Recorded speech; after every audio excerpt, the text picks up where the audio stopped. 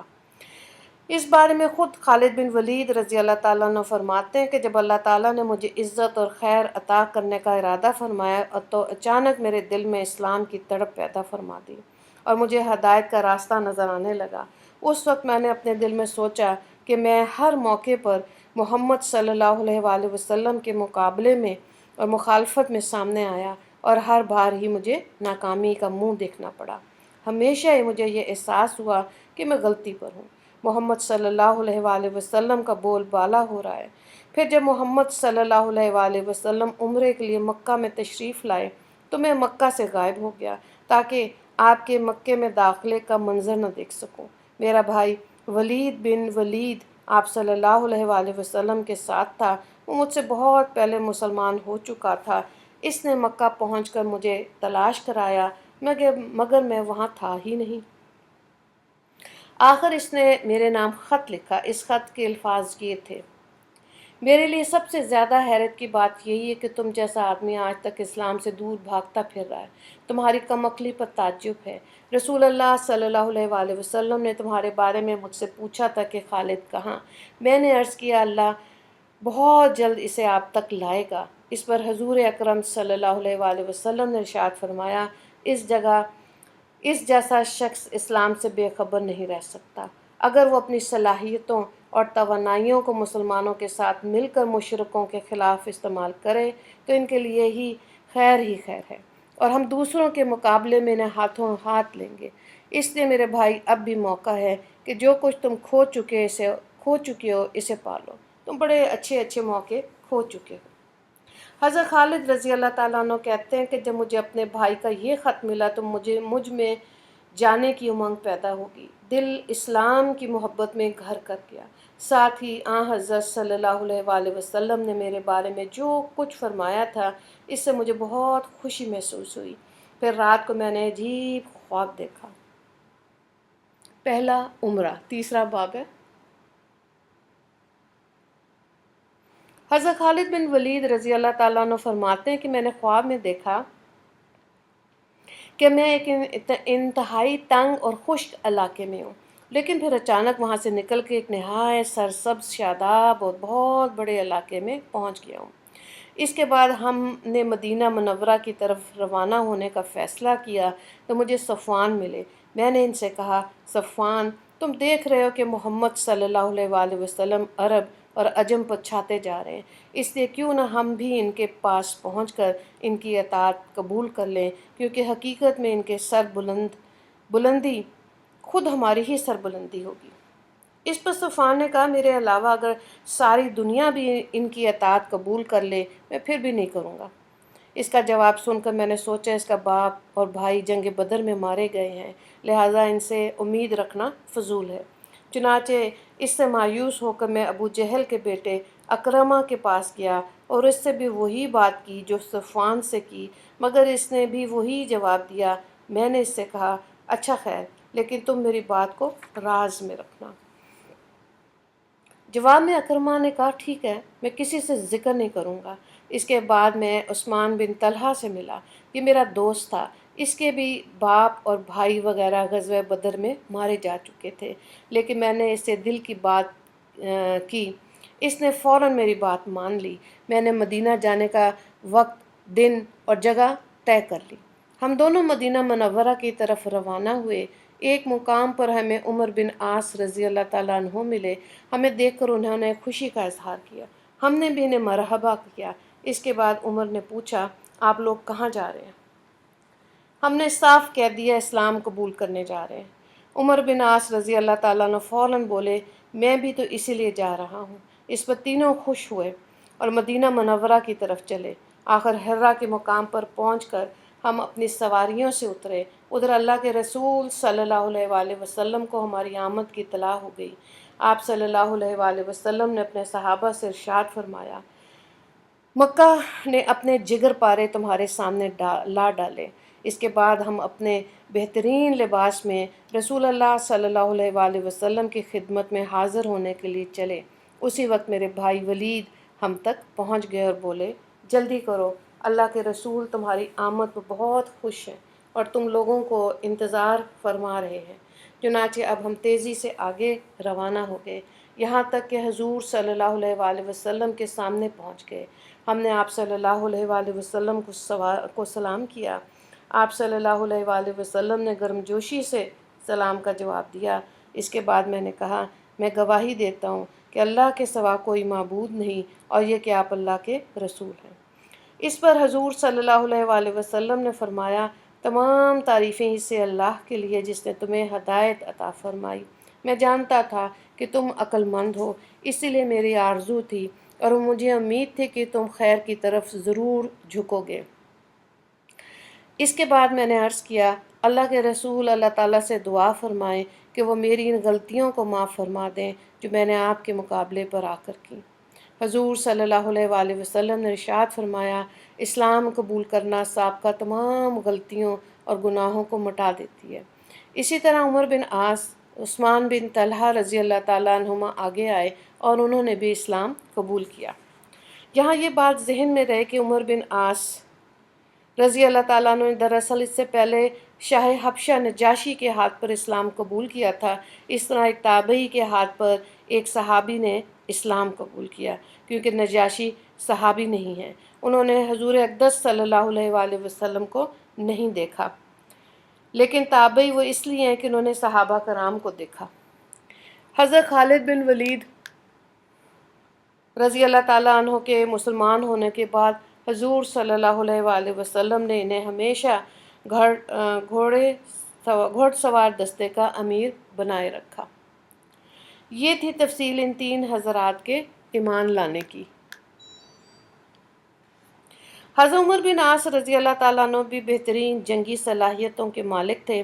وہ خود فرماتے ہیں کہ اللہ کی قسم ہمارے مسلمان ہونے کے بعد اللہ کے رسول نے جنگی معاملات میں میرے اور خالد بن ولید رضی اللہ تعالیٰ عنہ کے برابر کسی کو نہیں سمجھا۔ پھر حضرت ابو بکر صدیق رضی اللہ تعالیٰ عنہ کی خلافت کے دوران بھی ہمارا یہی درجہ رہا۔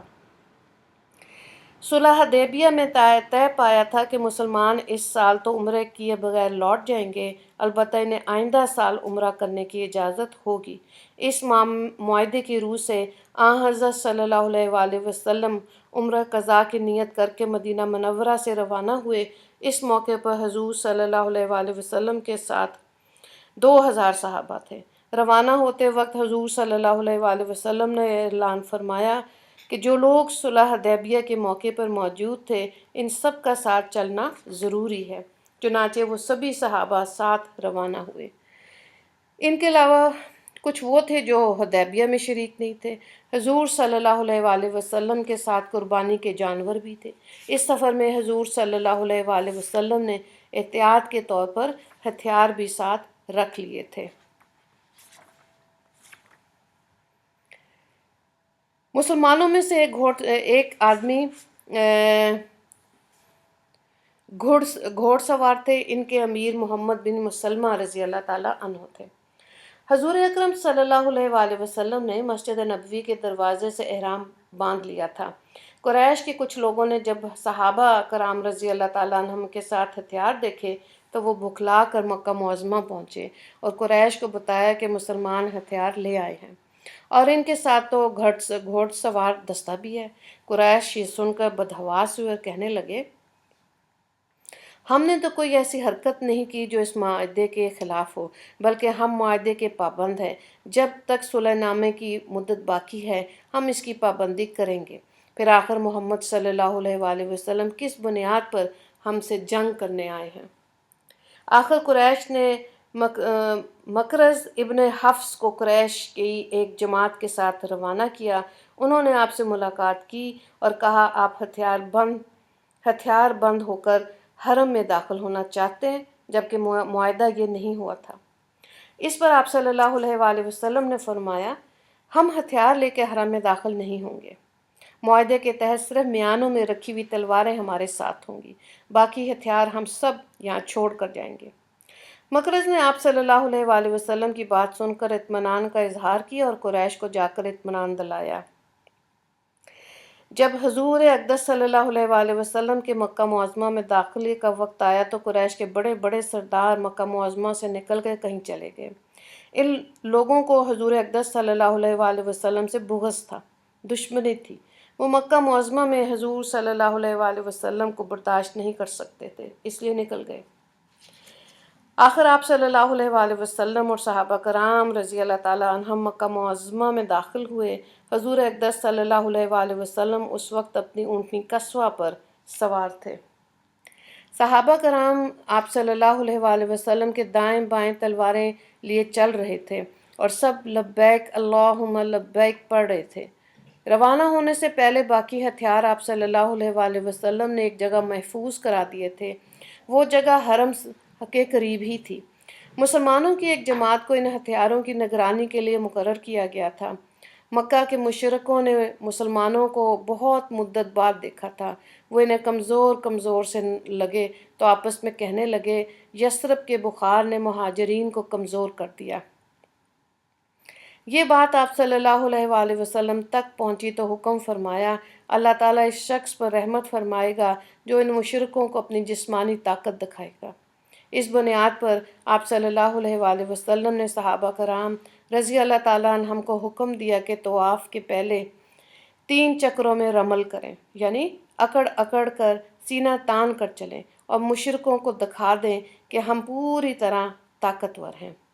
اس کے بعد جب مسلمانوں نے رمل شروع کیا تو مسلمانوں کے دوسرے مشرکوں نے ان مشرکوں سے جنہوں نے مسلمانوں کو کمزور بتایا تھا کہا، تم لوگ تو کہہ رہے تھے کہ انہیں یثرب کے بخار نے کمزور کر دیا، حالانکہ یہ تو پوری طرح طاقتور نظر آ رہے ہیں۔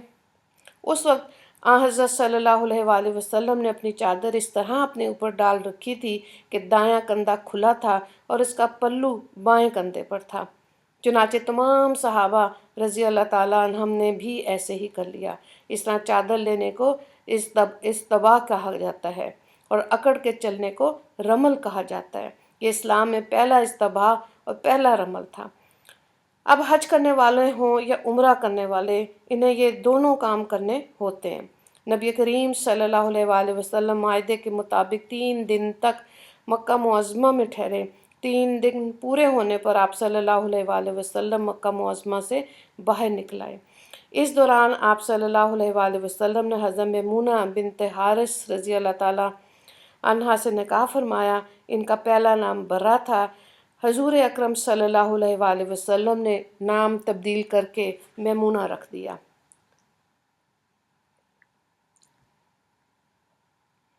آج کا آخری باب ہے موتا کی جنگ۔ عمرے سے فارغ ہو کے حضور نبی کریم صلی اللہ علیہ وآلہ وسلم مدینہ منورہ پہنچے تو ایک سنگین واقعہ پیش آیا۔ حضرت صلی اللہ علیہ وآلہ وسلم نے ایک خط روم کے بادشاہ ہرقل کے نام بھیجا تھا۔ یہ خط حضرت حارث بن عمیر زادی رضی اللہ تعالیٰ عنہ لے کر روانہ ہوئے۔ موتا کے مقام پر پہنچے تو شرحبیل غسانی نے انہیں روک لیا۔ یہ شرحبیل کیسر روم کی طرف سے شام کے اس علاقے کا بادشاہ تھا۔ شرحبیل نے حضرت حارث بن عمیر رضی اللہ تعالیٰ عنہ سے پوچھا، تم کہاں جا رہے ہو؟ کیا تم محمد صلی اللہ علیہ وآلہ وسلم کے قاصدوں میں سے ہو؟ جواب میں انہوں نے کہا، ہاں، میں محمد صلی اللہ علیہ وآلہ وسلم کا قاصد ہوں۔ یہ سنتے ہی شرحبیل نے انہیں رسیوں سے بندھوا دیا اور پھر انہیں قتل کر دیا۔ حضرت صلی اللہ علیہ وآلہ وسلم کے قاصدوں میں یہ پہلے قاصد ہیں جنہیں شہید کیا گیا۔ اللہ کے رسول صلی اللہ علیہ وآلہ وسلم کو اس واقعے سے بے حد رنج ہوا۔ آپ نے فوراً صحابہ کرام رضی اللہ تعالیٰ عنہم کا ایک لشکر تیار کیا۔ اس کی تعداد 3000 تھی۔ حضور اقدس صلی اللہ علیہ وآلہ وسلم نے ان لوگوں کو شاہ روم سے جنگ کا حکم فرمایا اور اس لشکر کا سپہ سالار حضرت زید بن حارث رضی اللہ تعالیٰ عنہ کو مقرر فرمایا۔ جب لشکر کوچ کرنے سے تیار ہو گیا تو حضور اقدم صلی اللہ علیہ وآلہ وسلم نے ارشاد فرمایا، اگر زید بن حارث شہید ہو جائیں تو ان کی جگہ جعفر بن ابی طالب لشکر کے امیر ہوں گے۔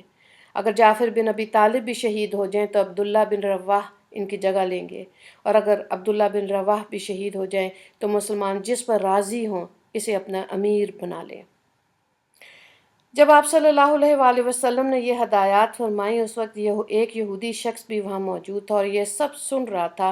اس نے کہا، اگر یہ واقعی نبی ہیں تو میں قسم کھا کر کہتا ہوں جن لوگوں کے نام انہوں نے لیے وہ سب شہید ہو جائیں گے۔ یہ بات حضرت زید بن حارث رضی اللہ تعالیٰ نے سن لی تو بولے، میں گواہی دیتا ہوں کہ حضرت صلی اللہ علیہ وآلہ وسلم سچے نبی ہیں۔ آپ صلی اللہ علیہ وآلہ وسلم نے ایک سفید رنگ کا پرچم تیار کیا، زید بن حارث رضی اللہ تعالیٰ عنہ کو دے دیا۔ پھر آپ نے مجاہدین کو نصیحت فرمائی، جہاں حارث بن عمیر کو قتل کیا گیا ہے، جب تم وہاں پہنچو تو پہلے ان لوگوں کو اسلام کی دعوت دینا۔ وہ دعوت قبول کر لیں تو ٹھیک، ورنہ اللہ تعالیٰ سے ان کے مقابلے میں مدد مانگنا اور ان سے جنگ کرنا۔ لشکر کو روانہ کرتے وقت مسلمانوں نے کہا، اللہ تمہارا ساتھی اور تمہاری مدد فرمائے اور تم لوگوں کو خیر اور خوشی کے ساتھ ہمارے درمیان واپس لائے۔ جب یہ لشکر روانہ ہوا تو آپ صلی اللہ علیہ وآلہ وسلم ثانیۃ الوداع کے مقام تک انہیں رخصت کرنے کے لیے ساتھ چلے۔ وہاں پہنچ کر انہیں نصیحت کی، میں تمہیں اللہ سے ڈرتے رہنے کی نصیحت کرتا ہوں۔ تمہارے ساتھ جو مسلمان ہیں ان سب کے لیے عافیت مانگتا ہوں۔ اللہ کا نام لے کر آگے بڑھو، اللہ کے اور اپنے دشمنوں سے شام کی سرزمین میں جا کر جنگ کرو۔ وہاں تمہیں عبادت گاہوں، خانقاہوں میں رہنے والے ایسے لوگ ملیں گے جو دنیا سے کٹ گئے۔ ان سے نہ الجھنا، کسی عورت پہ کسی بچے پہ تلوار مت اٹھانا، نہ درختوں کو کاٹنا اور نہ عمارتوں کو مسمار کرنا۔ عام مسلمانوں نے بھی انہیں رخصت ہوتے وقت کہا، اللہ تمہاری حفاظت فرمائے اور تمہیں مال غنیمت کے ساتھ واپس لائے۔ ان دعاؤں کے ساتھ لشکر روانہ ہوا اور شام کی سرزمین میں پہنچ کر پڑاؤ ڈالا۔ اس وقت صحابہ کرام رضی اللہ تعالیٰ عنہم کو معلوم ہوا کہ روم کا شہنشاہ ہرقل 2,00,000 فوج کے ساتھ ان کے مقابلے کے لیے تیار ہے۔ اس کے علاوہ عرب کے نصرانی قبائل بھی چاروں طرف سے آ کے ہرقل کی فوج میں شامل ہو گئے اور ان کی تعداد بھی 1,00,000 کے قریب ہے۔ اس طرح لشکر کی تعداد 3,00,000 تک جا پہنچی۔ ان کے پاس بے شمار گھوڑے، ہتھیار، ساز و سامان بھی تھا۔ اس کے مقابلے میں مسلمانوں کی کل تعداد صرف 3,000 تھی اور ان کے پاس ساز و سامان بھی برائے نام ہی تھا۔ یہ تفصیلات معلوم ہونے پر اسلامی لشکر وہیں رک گیا۔ وہ 2 رات تک انہوں نے وہاں قیام کیا اور آپس میں مشورہ کیا، کیونکہ اتنی بڑی تعداد والے دشمن سے صرف 3,000 آدمیوں کے مقابلہ کرنے کے بارے میں سوچا بھی نہیں جا سکتا تھا۔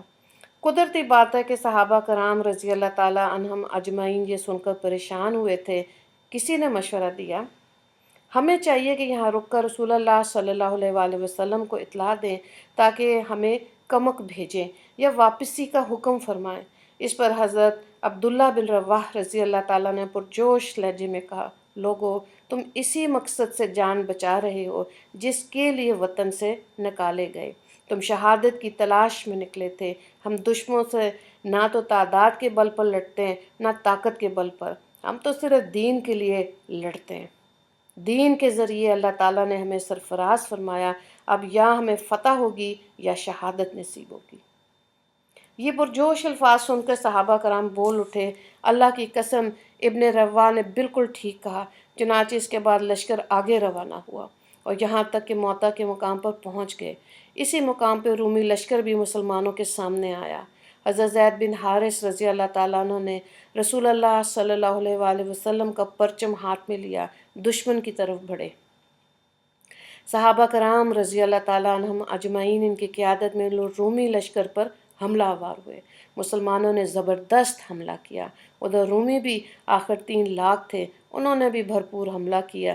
تلواروں سے تلواریں ٹکرا گئیں، نیزے اور تیز چلنے لگے، زخمیوں کی آوازیں بلند ہونے لگیں، گھوڑوں کے ہنہنانے اور اونٹوں کے بلبلانے کی آوازیں گونجنے لگیں۔ اس حالت میں حضرت زید بن حارث رضی اللہ تعالیٰ عنہ پرچم اٹھائے جنگ کر رہے تھے اور مسلسل آگے بڑھ رہے تھے۔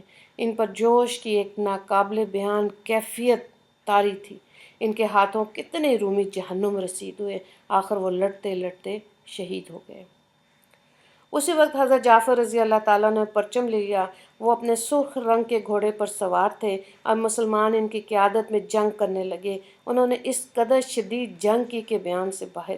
لڑتے لڑتے ان کا ایک بازو کٹ گیا۔ انہیں پرچم بائیں ہاتھ میں پکڑ لیا۔ کچھ ہی دیر بعد کسی نے ان کے بائیں بازو پر وار کیا، وہ بھی کٹ گیا۔ انہوں نے پرچم کو اپنی گود کے سہارے سنبھالے رکھا اور اسی حالت میں شہادت کا جام نوش فرمایا۔